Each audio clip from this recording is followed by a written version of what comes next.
मंदा म्हात्रे यांनी माजी आमदार संदीप नाईक यांच्यावर सडकून टीका केली। निवडणुकीनंतर गायब झालेले नवी मुंबईचे युवराज काल झाडे तोडू नये म्हणून सिडकोमध्ये गेले। आता त्यांचे वडीलच वनमंत्री आहेत, त्या वनमंत्र्यांनी सांगावं आम्ही नवी मुंबईतील एकही झाड कुठल्याही प्रकल्पात तोडू देणार नाही, अशी टीका आता मंदा म्हात्रेंनी केली आहे। लोकांमध्ये स्टंट करून चालत नाही, लोकांना माहिती आहे कोण कशासाठी स्टंट करतंय, असा टोला देखील मंदा म्हात्रे यांनी नाईकांना लगावलेला आहे।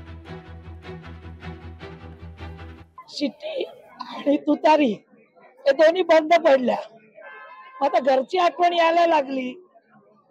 जशी मुलं असतात ना, घरातून बाहेर केल्यानंतर काही नाही मिळालं का आई वडिलांची आठवण येते, तशी आता त्यांना आई वडिलांची आठवण यावी लागली। लोकांना त्यांना त्यांची जागा दाखवून दिली तुतारीला आणि शिट्टीला की तुमची जागा नव्या मुंबईत काय आहे, काम करणारा कोण आहे आणि स्टंटबाजी करणारा कोण आहे हे या जनतेने, या ज्येष्ठ नागरिकांनी दाखवून दिलं।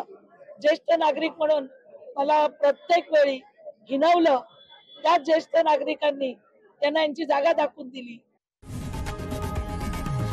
लोकशाही मराठी ऐका, पहा, जागरूक रहा।